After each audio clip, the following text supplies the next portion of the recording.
First dub for the Marlins. Their spring training campaign is off and running. Wins and losses do not matter, but performances, they do, for certain. Sean Barrett is in the house. We're going to dig into some of the early performances in the first 3 games. Small sample size it may be, but who's hot, who's not? All on today's Locked On Marlins. You are Locked On Marlins, your daily podcast on the Miami Marlins. Part of the Locked On Podcast Network, your team every day.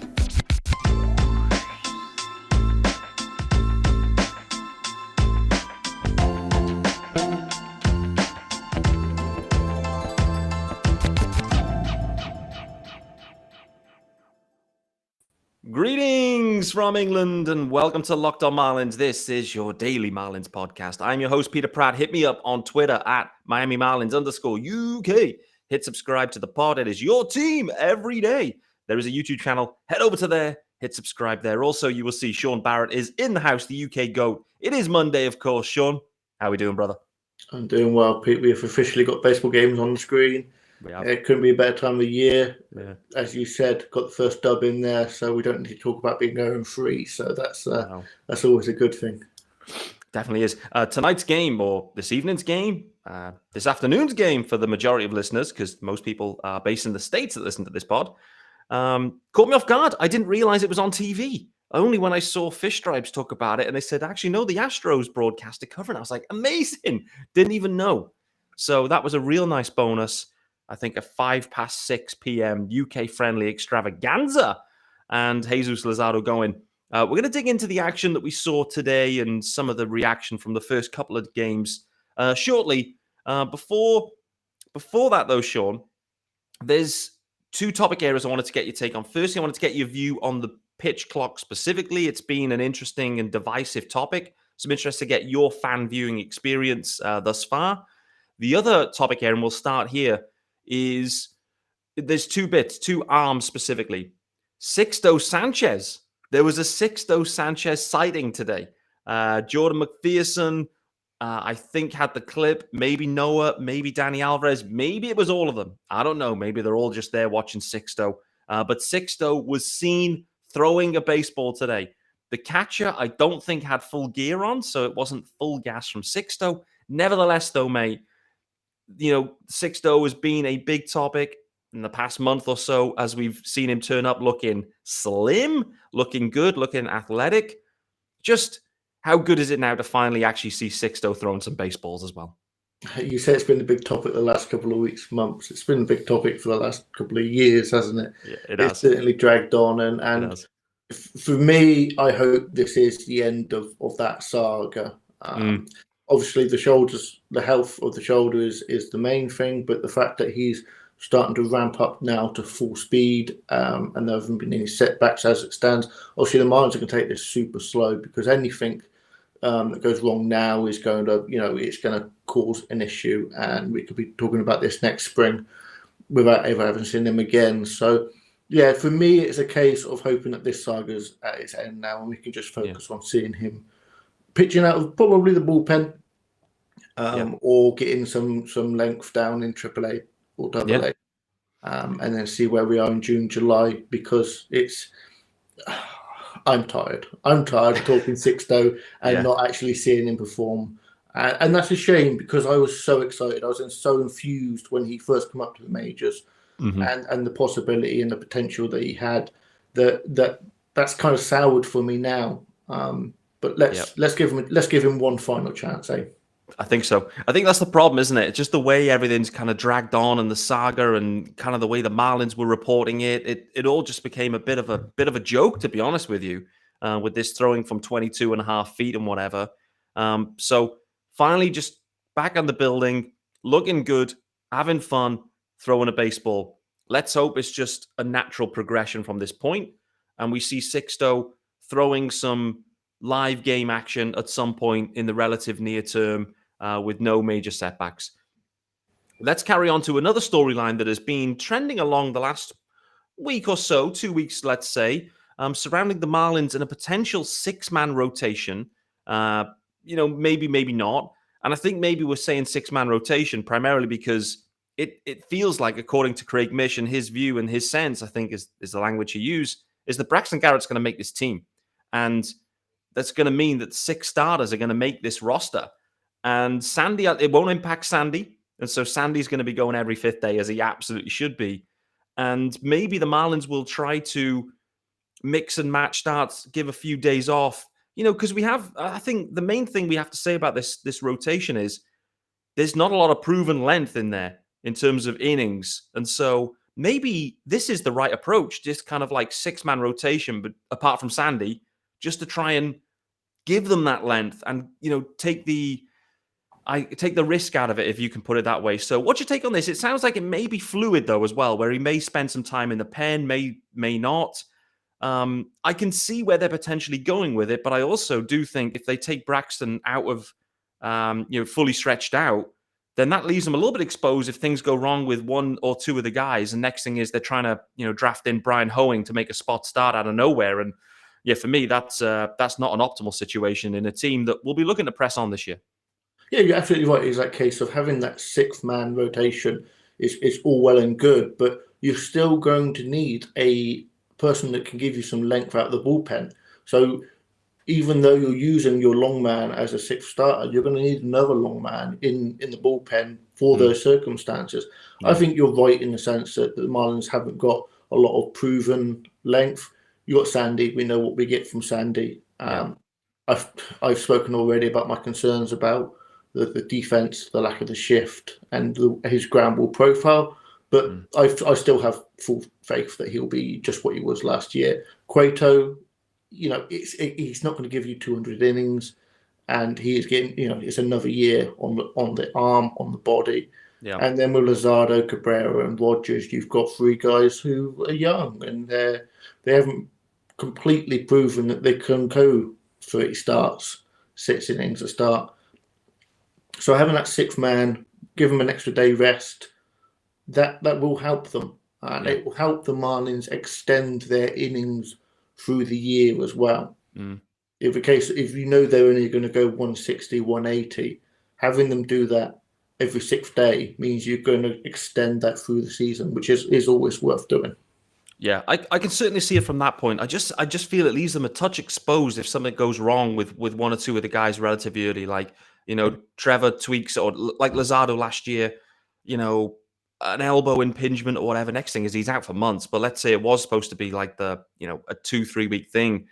Who is actually next man up then? Maybe it is the Braxton. They go back to a 5-man then, and Brax steps up, which makes sense. But the longer it goes into the year, and maybe the less frequent maybe Braxton Garrett starts are, or the shorter they are, then it's going to be tough to ask him to step up and try and throw 100 pitches all of a sudden. So I'm not sure. I mean, I'm intrigued to see, but I'm equally slightly concerned. Like, I do like the insurance policy, and I think that's what Braxton Garrett kind of gives you, is an insurance policy at AAA. We've got a known guy that if something goes wrong, he's there ready to rock and roll.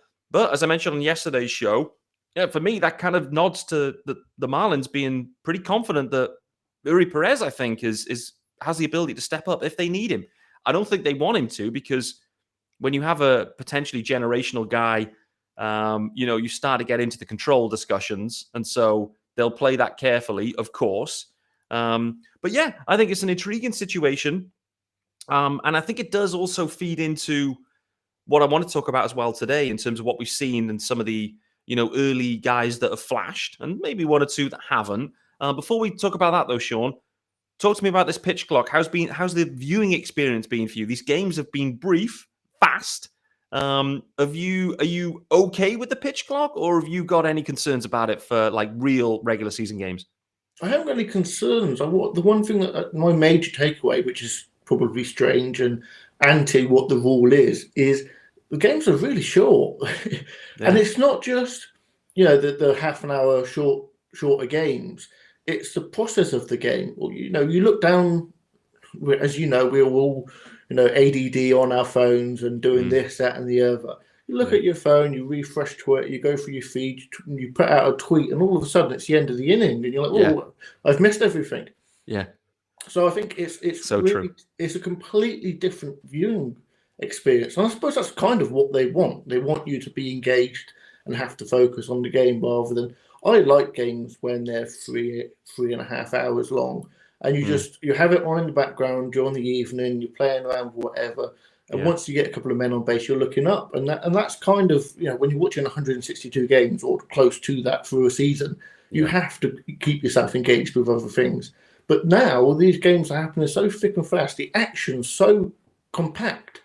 It is a case of you could watch that quite happily as a solo event, and I guess that's kind of what they really wanted. Yeah, you're right, mate. That's what's been happening. That's been my experience too. Like you'll fire Twitter up in game, and that's part of the beauty of it for us that are remote fans, right? We're not sat around with a ton of Marlins fans here. We're in our houses on our own watching the games, and so Twitter's our way of engaging with, like being sat next to people and having a conversation or putting out an opinion on something. And doing that, you're pretty much missing 2 or 3 at-bats by the time you've actually fired it up and typed out what you wanted to type. So you're right, it's definitely whistling along. I'm not against it at all. But to your point, I do think our viewing approach will maybe have to change. And maybe this is more targeted about the in-ballpark experience, but something I put out there earlier on was, jokingly talking about the beer sales. But linked to that too, if you actually leave your seat in the ballpark to have to go to one of the concessions to go and get a hot dog or 2 and a couple of beers, next thing is you're going to miss 3 innings. It's going a little bit too quick.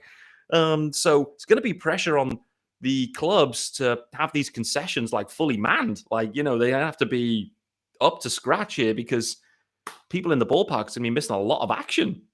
And I was jokingly saying that, alcohol sales, they stop 7th inning stretch, I think, or at the end of the 7th. That's coming at you fast. That's, hour and a half in. There's only an hour and a half of beer time for baseball. What the hell? So I think they're going to need to look at that one. I don't know. Nevertheless, let's just do the first ad, and then we can dig into spring training impressions and who's kind of flashed. I think certainly some of the pitchers, there's been some really interesting performances. Most recently in this game, I think Smeltzer had a real nice one. So some of these long men battling actually are really flashing early on. But before we do that, reminder, this episode is brought to you by our good friends, our really good friends over at Built Bar. And if you're looking for that delicious treat, but don't want all the fat and calories, then you've got to try these Builts. And they are, let's start right here, 100% real chocolate. They're covered in 100% real chocolate, and they've got unbelievable flavors. Churro, peanut butter brownie, coconut almond. I don't know how they do it, but these bars taste like candy bars while maintaining amazing macros. What's even better is they're healthy. Only 130 calories, 4 grams of sugar, and 17 grams of protein. Absolutely sensational. And you don't even have to wait around to get a box. No. You can still go to Built.com, but if you need it right now, which is possible, you can head to your local Walmart or Sam's Club. If you're taking on the Walmart challenge, get to the pharmacy section and grab yourself a box of Builts, a 4-bar box, cookies and cream, double chocolate, or coconut puffs. If you're close to that Sam's Club, run in and grab a 13-bar box, all the hit flavors, brownie batter and churro. Thank me later. Enjoy those Builts, baby. All right then, Sean. So the Marlins get their first dub of the year from a spring training perspective, 4-3 over the Astros. There were a few standout performances in this one. I won't bias you too much. I'll just kind of ask you straight up, mate. Who was popping for you in this game? Who's kind of stood out in the first 3? And who's trending in the right direction here as we're kind of getting into spring? So for me, one of the main things about spring training, especially this early in spring training, is main guys getting their work in. Mm-hmm. And for me, seeing Luzardo come in, pitch reasonably well, 2 innings, and that was clearly where the Marlins were. He wasn't labouring at any point. He could have gone a third. They clearly wanted him to go 2 innings and that be it for the day. I've seen a couple of other spring training games where you see a guy get lit up in the first inning or midway through the second inning, and the performance is irregardless. It doesn't matter. It really does not matter. But getting your innings in is the main thing for me. Getting your innings in, being healthy. I don't care about the results to a large degree. So for me, seeing Luzardo do that, perfect. Secondly, for me, Burgos, the guy that hasn't pitched in the major leagues in years. He's been down in Mexico playing an independent ball. Yeah. Gets a save opportunity. There we go. Gets the Marlins' first save opportunity. It's a spring training game, and it really doesn't matter. But I was kind of intrigued to see how they play it going into this save opportunity, just with one run in it. Again, it doesn't matter. But to see him come in, get 2 strikeouts, a guy that's going to be ultimately battling for a job role. Yeah. And for him to come in and lock that down, for me, that's as exciting as a spring training game can be. Wow. Here we go. We got the journeyman indie ball guy coming in for the save opportunity and locking it down with 2 Ks. Love to see it. Jacob Berry, I think, also with a nice play at third base, would you believe? So there we go. There's another flashpoint. I would say for me, I mentioned on yesterday's pod, Dan Castano, I think, has certainly an opportunity to make the team. I know he was DFA'd, but it was, there's 2 open spots right now on the 40-man. So there's a way the Marlins can clearly re-add him and add him. And I think he is battling for the long man role. There is a need for some relief help clearly in the pen. Obviously, Brazaban and his visa situation, I think, has potentially opened up a spot. So I think a nice start. Equally today, in today's game, first eyeballs on Devin Smeltzer. And I must say, it was pretty impressive from Smeltzer. He kind of grew into it. I'd say it was 2 innings of work.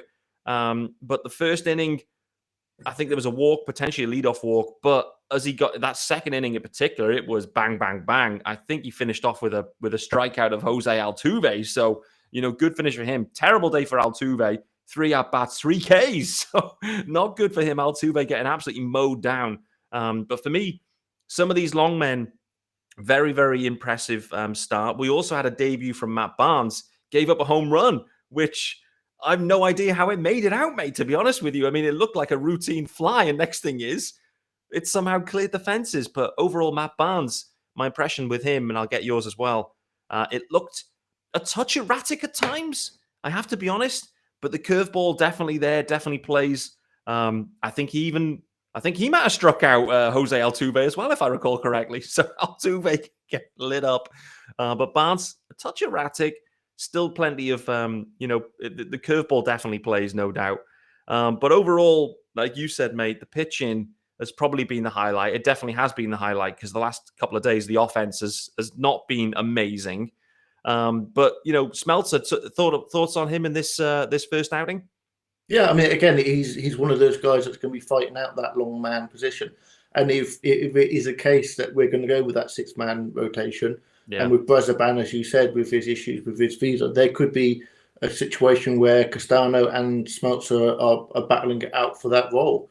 Yeah. And they've both had experience. Castano, obviously, with the Marlins. So whether or not that gives them a leg up or not, or whether it is purely on a performance basis, will be interesting. I would say that it would be good for the Marlins to have both of them available, either at the major league level or in AAA. Yeah. But presumably or hopefully they both stay with the team.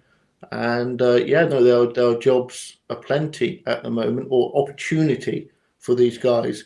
And it's a case of let's see how they perform. Definitely. Let's flick it over to the offensive side, mate. Standout has been, in my opinion, Peyton Burdick. As home run today, opposite field oppo with a boppo there. Again, we talked about it earlier. Balls were flying out. I think it felt a little bit today. It didn't feel like it was going to go for a home run, and then it just kind of traveled a distance as well. But Burdick, a 4 RBI day, I believe, today. Let me just check that out. No, 3 RBIs today, but 4 for him in spring thus far. So Burdick absolutely lighting it up. I mean, with Peyton Burdick, it's a name that we haven't spoken about a ton, mate, to be honest with you, primarily because he's seemingly a little bit blocked right now. And this kind of alludes to maybe the reason why the Marlins were so happy to move Blade, because, potentially Blade was behind Burdick as well, and Burdick's blocked. But for him, what's to say here that Burdick can't just kind of press home and have a stunning spring and make the team, because, we've got Jazz there in center field. We've got the 2 guys, Jesus and De La Cruz, battling it out. Soler's going to play some, Avi is. But I think if Burdick, there's a chance he could force his way onto this roster, I think. What about you? I think he'd have to have a really hot spring. Yeah. And another guy would have to have quite a cold one for him to get an opportunity out from opening day. But you're right. We don't talk about him a lot. And it's not just us individually. I don't think he's seen like that from the organization either. So No. maybe a hot spring might not earn him a job in opening day, but it could open some eyes and make them realise, oh, this is someone now that we have to pay attention to. He could be the next man up if and when there's an injury.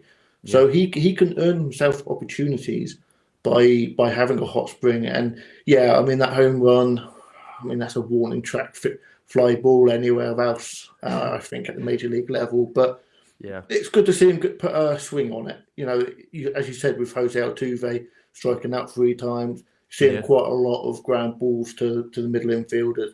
So for him to put a nice fly ball up in the air is always positive to see. The fact that it crept out is obviously neither here nor there, I think. Yeah, absolutely. And the thing as well with Peyton Burdick, what we shouldn't forget, well, maybe we didn't notice this, but he started in center field in game 1 in spring. So, again, there is potentially there's a center field play. There will always be that ripple now for the entire of spring, because Jazz can't play there every day. And first thoughts on Jazz there at center field, mate. Yesterday, I mean, I think he only had 1 ball to play.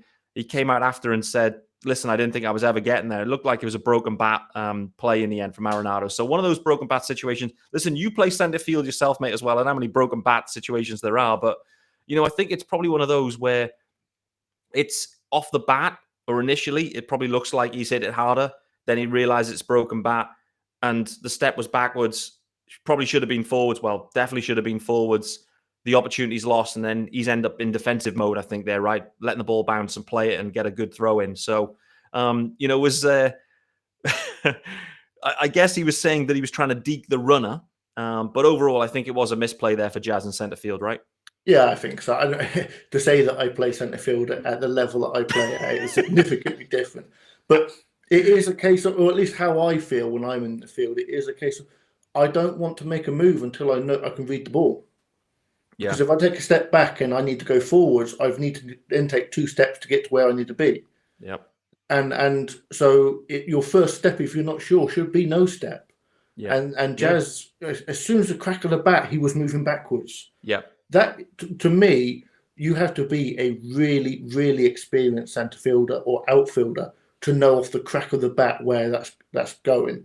Definitely. I've spoken to experienced players, and they talk about hearing the ball and knowing exactly where it's going, which to me is crazy. Yeah, that is. And Jazz misread the ball, whether or not, however he wants to word what he worded afterwards. Mm-hmm. On the crack of the bat, he moved backwards when he should have gone forwards. And that's a mistake. Will that come with experience? You hope so. Mm-hmm. But his first opportunity to go like that, and it wasn't just him. We saw miscues from Arias and from Segura. Yep. And it is a case of our worst. That inning was our worst case scenario happening. And it wasn't a good start. I'm with you on that. However, on the flip side, I think it's the best possible situation for the Marlins for it to happen in game 2 of spring, because you don't want to lull yourself into a false sense of security here. I think it's a perfect time for all 3 of those guys that are being asked to do things that maybe they don't want to be, to have these issues.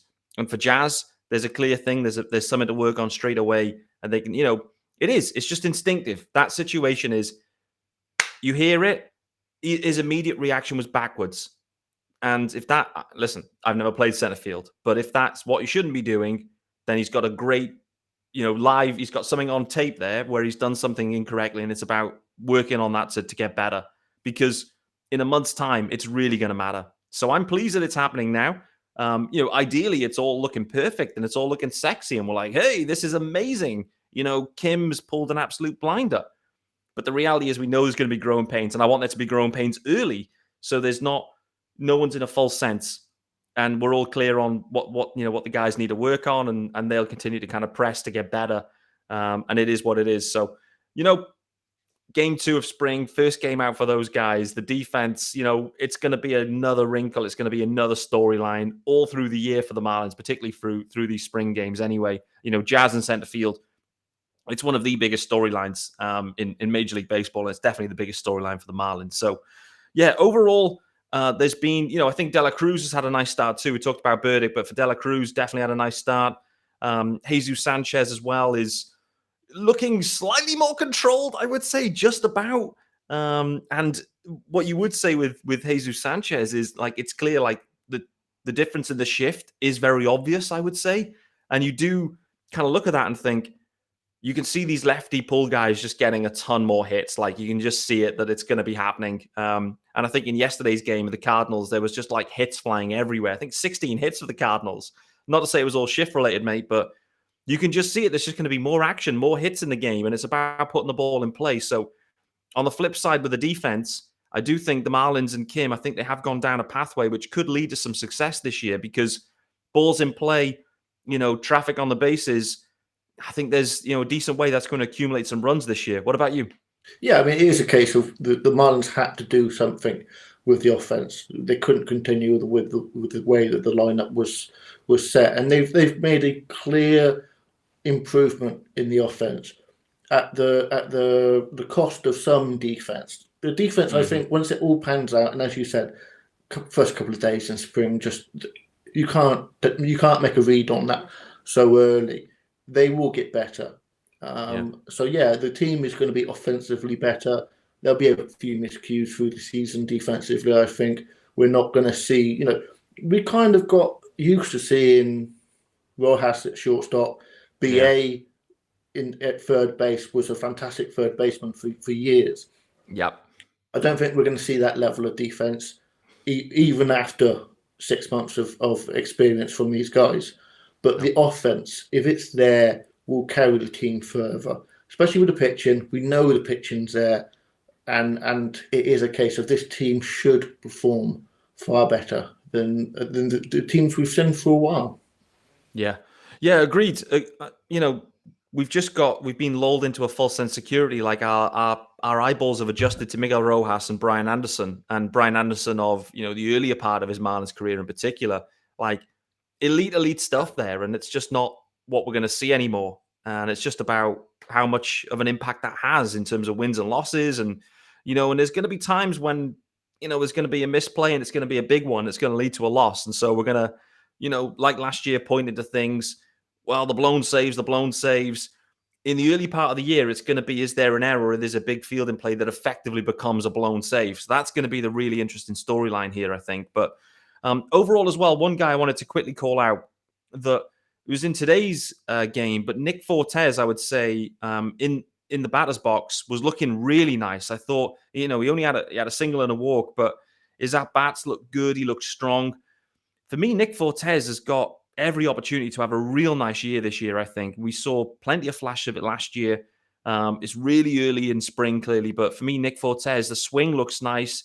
It looks compact. It looks powerful. If I squint a touch, and I'm really squinting here, there is some element of Austin Riley I can see there in that swing. So, I mean, that's a bit of a leap. But for those listening, go and have a look and see if you can see where I'm coming with that one. But yeah, for me, Nicky Fortes, we know he's going to be making the roster. We know he's going to be splitting time with Jacob Stallings, and he's going to have every opportunity to perform, I'd say here. Anyone else, Sean, that's kind of stood out to you, or negatively or positively in the the last minute or two here, and then we'll get out of here. I think for me, it's too early. I think it is a case of we've seen a couple of games. And for me, I'll echo what I said earlier. It is a case of, for me, the results don't matter. The health matters, getting the time in. It is a case of we've had 3 games and we haven't really seen a lot of anybody because there's so many people in spring training. Yeah. And I think it is a case of we just got to let the games play out and see where we get. One thing I would say is actually, now I'm thinking about it, Groshans. Couple of hits from Groshans. Yep. I think with the defense as it is, I think he could be key because when he plays, he's going to play third base. He plays defensively okay at third base. That moves Segura into second base. If you need it, that puts Arias into first. That gives Cooper day off or on DH. I think Groshans, if he can hit, for moderate power, 10 to 15 home runs with a 270 plus batting average, playing decent third base, that would be absolutely key for the Marlins to be able to move people around, put them where they really should be playing. So to see him get a couple of knocks early in spring actually is quite encouraging. Yeah, no, I agree. Actually, had a nice game today, Jordan Groshans. Just on first base, let's just wrap up here. It's your favorite topic area, clearly, but the DH situation I talked about on yesterday's episode. The sense was perhaps, or the view we had as Marlins fans was that would be Jorge Soler's role. And when I kind of look back and reflect on that, no one's actually ever said that from the Marlins. So that was just we created that idea or concept. I am wondering, Jorge Soler straight out there in left field yesterday for the game. I am wondering if maybe Cooper Loop ends up actually spending a bit more time in the DH spot than maybe we're thinking about because, maybe of the obvious lack of first baseman. But overall, Arraez is an obvious first base candidate. And maybe Coop ends up actually spending a bit more time in the DH role than maybe we'd anticipate. That's not a bad thing for Coop. We talked about it last year heading into the year. DH is great for Coop. Keeps him trying to, he's looking after himself because when he's healthy, he's dangerous. So I don't know. What's your thoughts on that with Coop DHing a little bit more frequently? Yeah, I mean, it's a case we spoke last year about the idea that Coop would DH more than he would play first base. That didn't end up happening. In the end. He played more at first base. His splits across playing at first and playing DH are pretty much identical. There's no issue for him doing both. I think, you're right in the case of, we've talked about this, I think probably off air to sort of like look behind the curtain a little bit. We spend probably more time talking before we record and after we record than when we do record. And sometimes that conversation is quite interesting. Mm-hmm. Soler, I mean, they've come out and said that he's going to play probably in the field quite a bit, which is interesting. It'll be in the corners, obviously in left field, I would hope. And so it is a case of they've got a lot of depth in the sense of players at the moment are playing out of position. But again, Soler at left field probably is him playing out of position. But that would give the team an opportunity to play people or more people in their normal positions. Yeah. So I think there's going to be a lot of moving parts in this lineup. It's going to be a case of you're going to rarely see the same lineup every day. Yeah. And that's not the same guys, the same position that they're playing, same batting lineup. I think it could be mix and match. It could be lefty, righties. I think the Marlins have built a batting lineup that enables them to play to the advantages. And so it'll be really interesting to see how deep they go into that. We're so used to seeing Donnie just set a lineup that he wants, and it's his opinion. There could be a more consensus idea of where can we take advantage of the numbers of the players that we've got. Yeah. So for me, it could be quite interesting. Yeah, agreed. All right, well, let's wrap things up there. Looking ahead to tomorrow, the Marlins are heading to play against the Red Sox. Trevor Rogers making his spring training debut. It could be a day of lefties, though, mate, because we haven't seen any of Tanner Scott yet either, or AJ Puck. So I'm wondering if both Scott, Puck, and Trevor Rogers all going tomorrow, I think, there's a decent probability of that. So that should be very exciting to see. I'm very, very excited to see AJ Puck live. Having never, I don't think, ever watched him pitch before. So that should be a lot of fun. And I'm very intrigued to see what Tanner Scott looks like as well. Should be fun. Likelihood is we probably see a little bit similar to the guys that were out in game 2. So maybe another Jazz Chisholm center field experience. So we'll look forward to that. And hopefully we just get some nice plays under his belt. I think the tricky thing for him was he basically had one ball to play, misplayed it. So the ratios aren't great. We just need a couple of routine flies and everything looks hunky-dory, and we just forget about this for now. But, guys, thanks for making Locked On Marlins your first listen of the day. If you're thinking about your second listen of the day, I'd recommend, and it's that time of the year too, guys, I'd recommend you go and check out Locked On Fantasy Baseball. You can win your league by listening to Matt and Dom every day as they bring you the best fantasy draft strategies. You can find Locked On Fantasy Baseball wherever you get your podcasts and on YouTube, part of the Locked On Podcast Network, and it's your team every day. That's going to wrap us up on Locked On Marlins. Thanks to the UK GOAT, Sean Barrett, and we'll be back very, very soon, probably, in all likelihood, tomorrow, digging into what we've seen from Trevor Rogers and the boys against the Red Sox. See you then.